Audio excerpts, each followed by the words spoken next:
Hi there, welcome to another episode of Brunch and TV with Melanie. I'm Melanie, and my only goal with this channel is to educate, connect, and inspire you. And today I'm so excited because I'm sharing with you an interview I did with Nicole McIntosh from Nicole Bakes Cakes. She's a pastry chef here in Los Angeles, and if you ask me, she's one of the best. So I'm going to go ahead and get that interview started, and I'll see you at the end.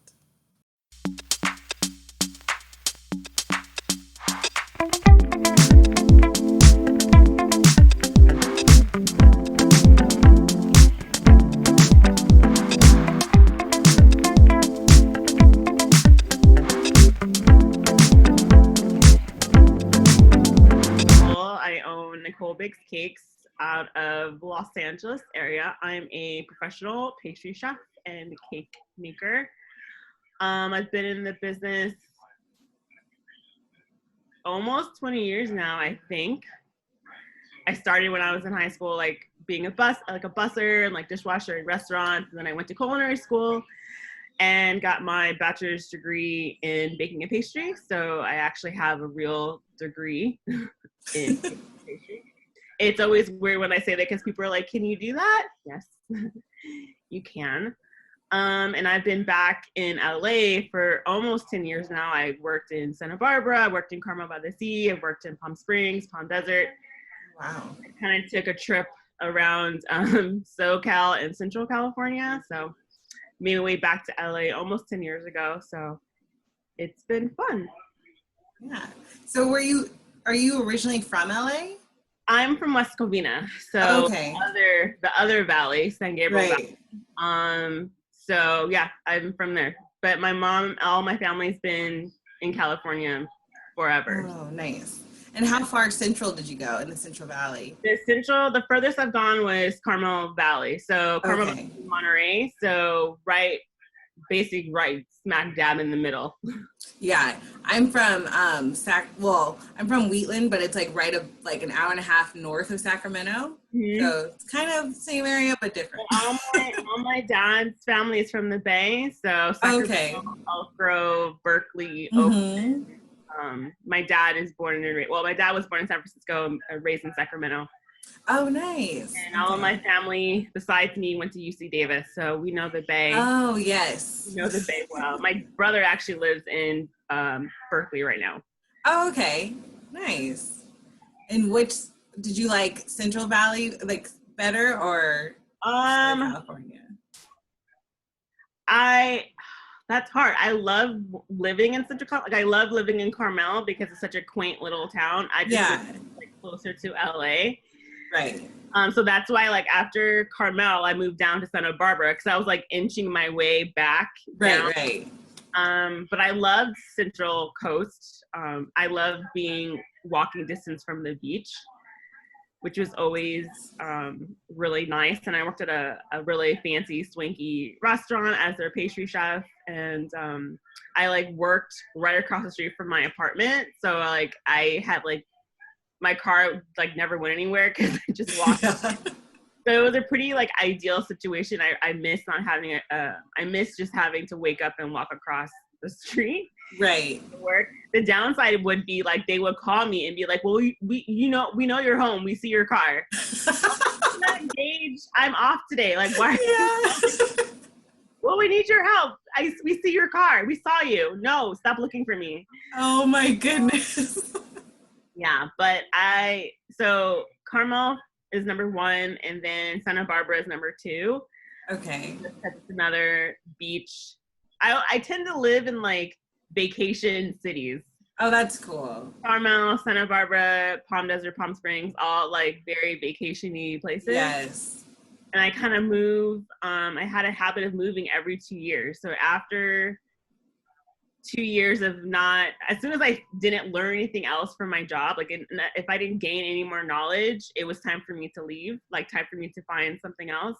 Yeah. And I always moved places that I didn't know anybody. I just kind of picked random places. Like I had no rhyme or reason. I was like, oh, let me try here. Let me try over here. That's cool. It all worked out. And then I moved back down to help my family out in the LA area. But yeah, and this is the longest I've been anywhere. Yeah. Since college. but it's good because this is where my business has grown the most. Right. Is being back here in LA, so it's Did you start your business in LA or did you start it in? It was like it was more like a gradual thing. Like I did stuff like in Monterey area, but like nothing crazy. And then I did a few stuff in Santa Barbara. I was the executive pastry chef at a hotel in Santa Barbara, so I did a couple stuff there. And then once I moved back down to LA is when I got connected with a whole bunch of other wedding creatives. So that's when I started to get to do more stuff. Oh, nice. Yeah. And then what's your creative process when you work with clients? Like, so if I just say I want like a simple cake, like, do you need like me to send pictures or like, do you like to lead that? For me, the word simple is a dirty word. Okay. Because simple can mean a whole bunch of stuff to a whole bunch of people. Right. I don't know what simple for you means compared to my simple. Right. So I'm very visual. So if you send me an email and saying I want a simple white cake, okay, I would email you back and be like, okay, can you give me picture examples? Like, can you go on Pinterest? Do you have any pictures of what your simple looks like? And then because your simple can be, I don't know, something highly detailed, but you think it's simple when in actuality it's not simple. At least for me, it's not. So it's like it's a balance, but I'm very visual. So I will always ask for pictures, and it would be like multiple pictures. And then I ask, like, if it's a wedding, like, what's your venue? Like, let me see your invite. Let me see your dress. I can pull inspiration from a lot of things. So I love when brides or couples send me very detailed emails. Yes. The more detailed, the better. And then from there, do you take those and do like a mock-up or? Yeah. So if they want, I will actually draw one out and like email them like a sketch. A lot of times it's more like just talking through, and like if they give me, I'll tell them to go on my Instagram and like kind of see what pictures they like that I've done before, and then kind of meld it together to what they want. Oh, okay. That's cool. Yeah. And then I know there's always like this hot topic of pricing for cakes. Like, how do you actually price a wedding cake? Well, most people, and I do as well, we price per person. Okay. Not, which is per slice. Per person, right. Same thing. And then also it goes into the filling that you want. If it's something more complex with more ingredients, my time. If you want buttercream or fondant is more expensive because that's more time and consuming for me. Also goes into the details of your cake. If it's super highly detailed, if it has gold on it anywhere, of course it's going to be more expensive because those things are more money. Right. And then my time is a big factor as well. How much time am I actually spending making your cake to create it? So when I get brides in groups talking about cheap things or getting a sheet cake and a dummy cake that's less money, it actually is not less money. For me, it's not, because for me, a dummy cake and a real cake are basically the same thing. Right. It's still time. I still have to decorate it the same way I would decorate your cake. The only thing is, instead of cutting a cake, you're cutting a sheet cake. So I always tell people when they come to me and say, oh, I want a dummy cake and sheet cake, you might as well just get a real cake. Right, because it's going to even out to the same, right? It's going to even out at the end. But I know my price point isn't for everybody, and that's totally okay. And I will give people referrals to other cake people. And you know what? Costco and Sam's Club is okay too. So is a grocery store cake. So I don't knock those choices either. Right. So it's by the slice. It's by the slice. So do you always, like, what's the recommended amount for like 50 people? Because you know how, like, when I work in catering, and so sometimes the cake doesn't get eaten all the way, and they go home with still a whole tier. So I always tell people when they're ordering cakes, especially for weddings, to plan for 50% or 75% of your guest count. Okay. Because not everybody's going to eat cake. A lot of older people leave before the cake is even cut. Right. You're too busy dancing. You're too busy socializing. The cake's just going to sit on the table. Right. Unless you're going to like pack them to go for people to take with them. I'd rather you run out of cake and have no cake left over than have so much cake that you don't know what to do with, or the kitchen staff, which is totally fine. The kitchen staff eats your cake. Right. Yeah, I've given a lot of cakes away to the kitchen So staff. I always say, and it also depends on if you know your guests. So for me, if I have a wedding, I know my family loves cake. So I'm going to err on a lot of slices. I'm going to err on that 75% because I know we eat cake.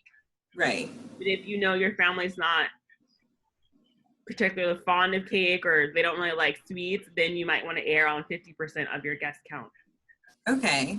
Okay. And I cut my cakes differently than like a pizza wheel. So the way I cut my cakes, you get more servings than you would normally. Is it the square? I slice it like a slice of bread. Okay. Each slice I slice into like 3 or 4 and then cut it in half. So like one slice of cake that you cut would give you like 6 or like 6 to 8 slices. Oh, okay. How many slices of cake you get. Right. So that means you can also go get away with having a smaller cake because my slice, the amount of servings are increased. Right. Old school how to cut a wedding cake or whatever. Normal.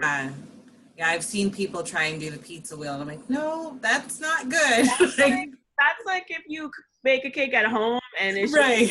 and or it's like a birthday party. Right. If it's a wedding that you have a substantial amount of people, you're going to want to cut it correctly to make have the amount right of servings. Yes, for sure. And then how far in advance do you start preparing like wedding cakes?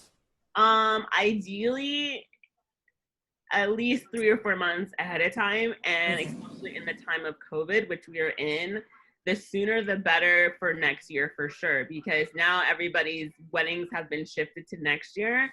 Yeah. So wedding dates are like booking left and right, and I try to only take 2 wedding cake orders within the day or the weekend because I'm a show.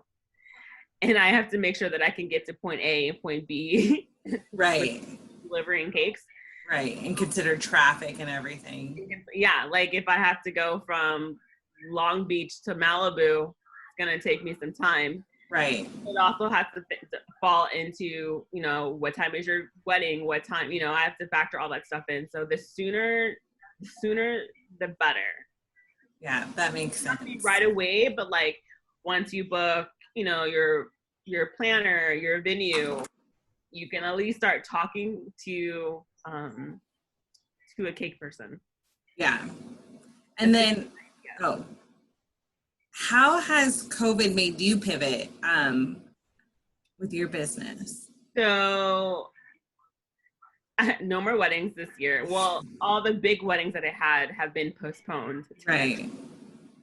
So now I'm just doing small little cutting cakes for just the couple, or if it's a small wedding for like 10 people, it's just very small cakes.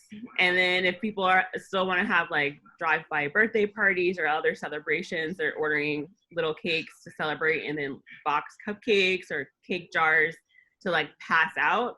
So everything has just gotten smaller. Yeah, for sure. Everything is just smaller, which is fine because I love doing small things. And it's definitely let me do different designs that I would maybe not have done on a bigger cake. Oh, okay. That's cool. It's cool. So you can be like a little more creative with the smaller cakes. Exactly. So is it just like the anniversary tier cake, like the top tier? Yeah, or? It's just like a little 5-inch cake, which feeds. It depends on how many, like it depends on where you're at and how many. Right. But like, yeah, the smallest would be a 5 or 6-inch cake. Smaller. Yeah. So what's the hardest part about owning your own business? It's the time management for Yeah. me because I also am a professional pastry chef, so I also have another job as well. Mm-hmm. So it's the toggle between the two, and also trying to carve out time for myself so I'm not overloaded, overstressed, overloaded, because it is just me. Right. So it's just, I know when to say no. Unfortunately, when I can't do it, I can't do it, and I definitely will refer people out. And I know my limit to how many cakes I can take within, the week or the month, and kind of stick to my guns and be like, no, I have a window, like 2 weeks out for like smaller cakes is great, but anything after 2 weeks, I charge a rush fee, because then I'm having to like rearrange my schedule and Right. having to rearrange things that are already in play. So I've learned that, no is okay.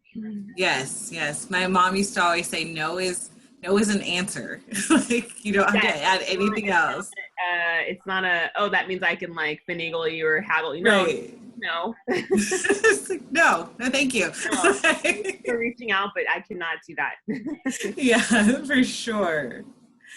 So who inspires you? I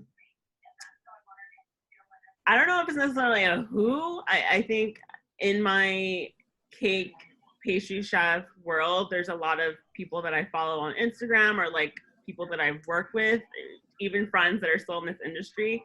I think we're all very artistic, creative people. So I don't know if it's necessarily a person. I just think it's my industry in general. Because I'm trying to, can I pinpoint anybody right now? Like my friend Heather, she owns a bakery here. She does amazing work. Everyday life is inspiring. Like I look a lot on like Pinterest, just in like, it doesn't have to even be cakes. I'll just look at like pictures and like flowers. It could be anything, that a piece of jewelry. So like your wallpaper background, I'm like, oh, that's cool. So that would be a cool cake. It would be. I have to get one for my birthday. So right now there isn't like one single person, because I think there's a lot of people in this industry that do amazing work, and I admire everybody. If somebody can make art from cake, I already admire you. Yeah, that's cool. And so what is your mama I made it moment? Like we all have those moments where we're like, oh yeah, we're like we made it. Like, do you have one of those moments where you're like, I made it? Wow. So when I was working in Carmel, I was working at a restaurant, and I was one of their pastry chefs there. And I made a dessert. It was lavender flan with like fresh peaches, and I was super proud of it. And my chef took like amazing pictures, and it ended up being on a cover of a magazine. And I was like flipping out. Like, granted, it was like a magazine in Hawaii, but it totally still counts. Oh yeah, that counts. It's a magazine. So anytime I have write-ups in a magazine, I'm always like, Mom, look. Like I have to buy like all the copies. Yes. Get it out to everybody. So I've been on a cover of a Hawaiian magazine. I've been in a couple other travel magazines when I worked in Palm Desert. So those things are always like, Mom, look what I did. I mean, she's my biggest fan and my worst critic. Oh yes, I have one of those too. Yeah. She definitely will let me know when I've done things that are amazing, and she definitely lets me know when she's like, you didn't try your best. On that one, I'm like, oh, thanks, Mom. Yeah, gotta love moms, right? So I think it's those moments that I think anytime anybody recognizes the hard work that I do, because yes, my mom is my own worst critic, but I am my own worst critic. So it's nice to be recognized for all the hours and many hours that I spend with a cake in front of my face covered in buttercream. So, but I think definitely anytime my work is in a blog or a magazine, I'm like super stoked and tell the whole family. Yes, that's cool. So what are your operating core beliefs? Wow. To be different, meaning I very rarely get a vanilla cake. Oh, good. And I actually pride myself on that because I want people to think outside the box, out of your norm with cake flavors. I'm a very big advocate on using savory items, ingredients with my cakes. So definitely one of them is be different. Yeah. Go out of the norm. And that means that also means your guests get to experience something different than vanilla cake with vanilla buttercream or chocolate cake with chocolate. And when I do them, I'm like, it's very foreign to me. Like I'm not used to, Right. I'm like, wait a minute, that's all you want? My amazing neighbor, he graduated from high school and his mom was like, he just wants vanilla. I'm like, are you sure you don't want me to put like sprinkles in there or like Oreos? And she's like, no, he just likes vanilla. And I was like, I mean, I love you guys, so of course I'm gonna do it. But I was like, nothing else.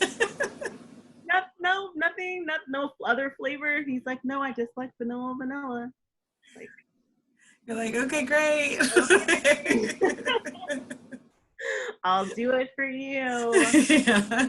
And I pride myself, being nice goes a long way. Yes. And I've been working in the restaurant hospitality industry. There are a lot of people that are not nice. So for me, I pride myself in being nice, but yet people respect me, but I will be nice and I go out of my way. Right. If you mention one thing, I'm like, okay, and let me go out of my way and do X, Y, and Z because I know this is, important. Yeah. So. Yeah, that's good. So what is your driving force in your life? It could be in your business or in your life. To be happy. And that's for myself and that's for the people on the other end receiving my cake. Mm-hmm. I want everybody to be happy. That's good. Yeah, I mean I think that's everybody's goal, I would hope. Yeah. Spread a little more love, Yeah, just, a little bit more love and acceptance and happiness. So I strive. I want, whenever people come to me and to order a cake, I need myself to be excited and happy about the cake that I'm doing. Right. And about the design. It can be down to the design. It can be the venue. It could be the couple itself. I need to be happy in order to make your cake the best that it can be. Yeah, that's good. All right, so now it's for our game. So check please or another round. I'll just say like trending topics, and if you like them, it's another round, and if you don't, it's check please. So Kanye West for president. Ooh, check please. Me too. Me too. Like now. Yeah. I'm like, and he's still like tweeting about trying. I'm like, no one's setting you on their ballots, but okay. Like, he makes me very sad. Like I love old school Kanye. Like when first was, I don't know what happened. Yeah. I don't either. It's unfortunate. Yeah, so definitely check please. Yes. Very unfortunate. Let's see, what other ones? TikTok. Ooh, I'm gonna say another round only because I know a lot of people don't, but it's really funny. It's just a good mindless thing to like look at. Like people are really creative on there and I've seen some cool stuff, and I mean I don't post anything. I just look, and it's not like every day, but I don't knock it. Okay. I don't even have one. I just get tired of seeing everyone dancing offbeat on videos, but more power to you. Dance away. The ones that are like everybody's doing, those get old like super fast. Yes. But if you actually go on there, there's some cool stuff. I mean, Okay. I might have to. And it took me like forever to even like download the app because I would just randomly go look on like other people's stuff, and I was Right. like, oh, I'm just gonna go download it just cause. Yeah, definitely. I'll have to do that and just check it out before, or if they ban it or Before something. it's banned, at least check it out. Okay.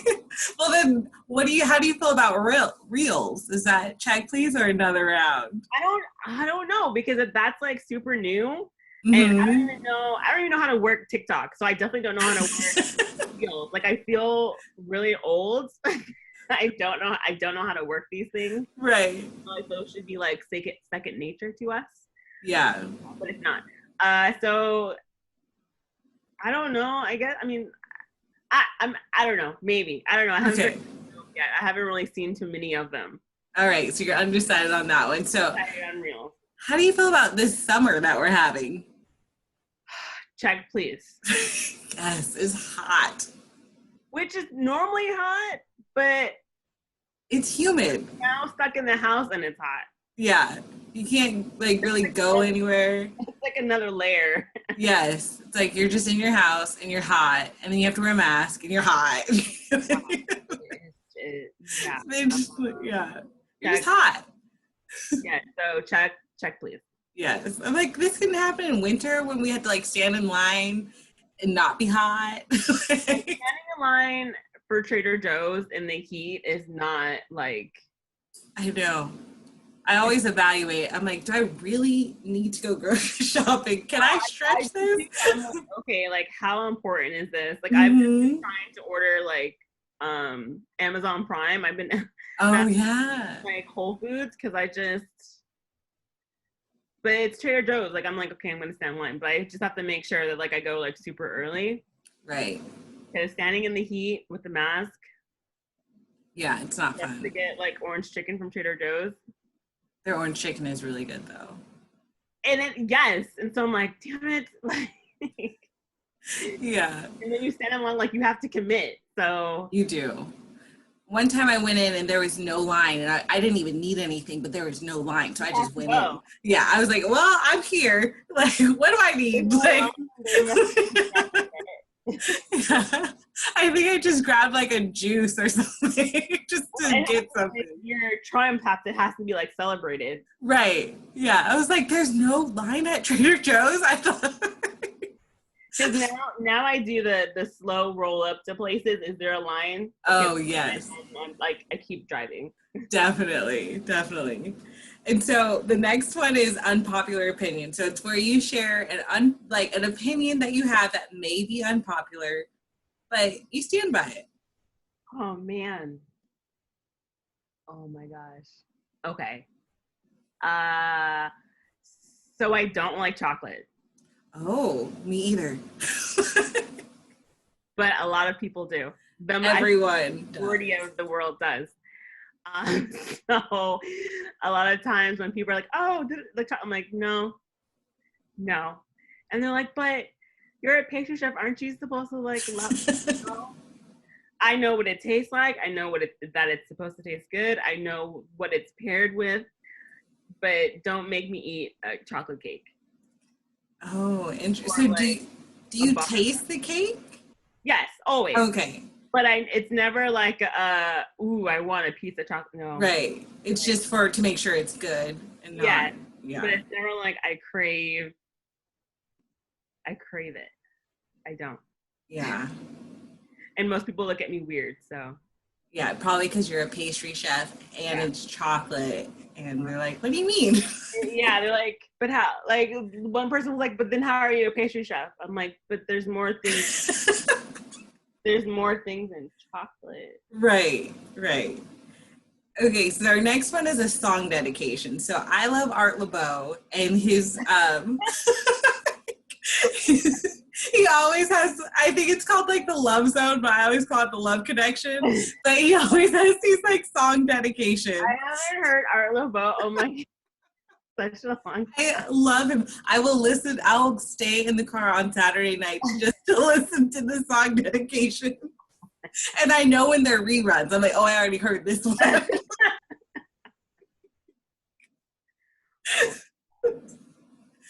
That's hilarious. So you can do a song dedication. Let us know who you're dedicating it to, and then we're going to start a YouTube playlist of all the song dedications, so it'll be in there. A song dedication. I don't even know. Oh my gosh. Can I think about this? Okay, Think. So I have to have a song and a person dedicate this song? Oh, it could be like anything. Like you could just be like, or you could just do a song. That works too. Some people just do that on Art LaBelle. They just dedicate a song. Oh yeah, they do. Huh? Okay, I had to remember. Like, how does he? Most of the time, I think the people that they're dedicating to are in jail. But no, that was just my next comment. I'm like, most of these people, their boos are like in jail. Yeah, they're like, "I love you, baby. I'll see you soon." I'm like, "Why are you not seeing him sooner than soon? Like, what do you mean?" Anybody in jail that I want to dedicate? A song to. Oh man. Okay. Okay, I'm thinking. Okay. I'm gonna dedicate it to my mom because she's here with me. Oh, we're okay. quarantined together. Oh, nice. And anytime I think of Shaka Khan, I think of my mom. Ooh, I love that. So any Shaka Khan song. Okay. Probably. Oh my God. Yeah, any Shaka Khan song. Okay. I give you free reign. Okay, great. I'll like add two. Add two. Okay, because they're so good. So how do you like choose one? So you can't choose one. So yeah, I'll add two. It's either her or Tina Marie. Ooh, okay. Actually, let's go Tina Marie because I have a story. So for Christmas, I surprised my mom with tickets to go see Tina Marie for like a Christmas thing. And the next day, like after I gave them to her, Tina Marie passed away. Oh. So my mom is banned from any concerts because I feel like anytime I give her concert tickets, like the artist gets hurt or passes away. Oh my gosh. I'm going to say Tina Marie. Okay. Tina Marie it is. Yeah. All right. Now this is my Oprah moment. So if you listen to any Oprah podcast or show, she most likely asks these two questions. So this is how I end it with my own Oprah moment.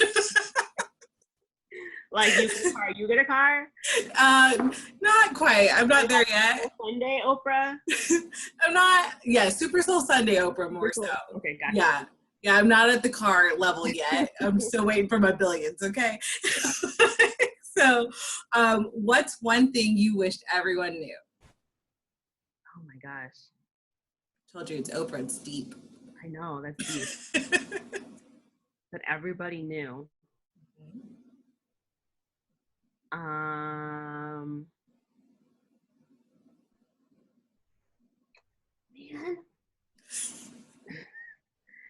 One thing that everybody knew. That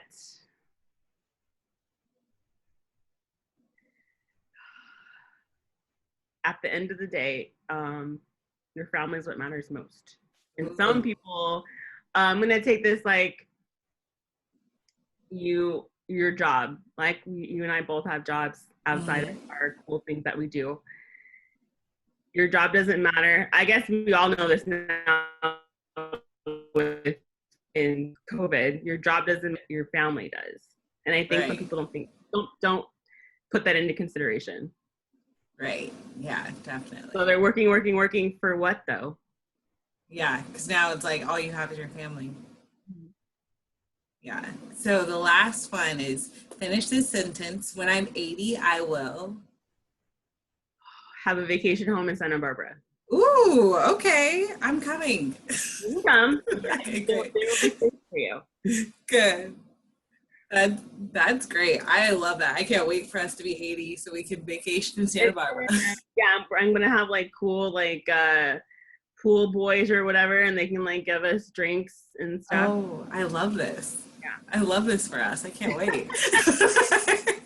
I have just inserted myself into your 80-year-old plans. I'm gonna have like a chef and like a whole thing. Oh, I love this. Yes. Sign me up. Yeah, you can come with me. Yes. Thank you so much for letting me interview you. Thank you for having me. Yeah, of course. Let me stop recording so we can keep talking. How do I? Oh, here we go.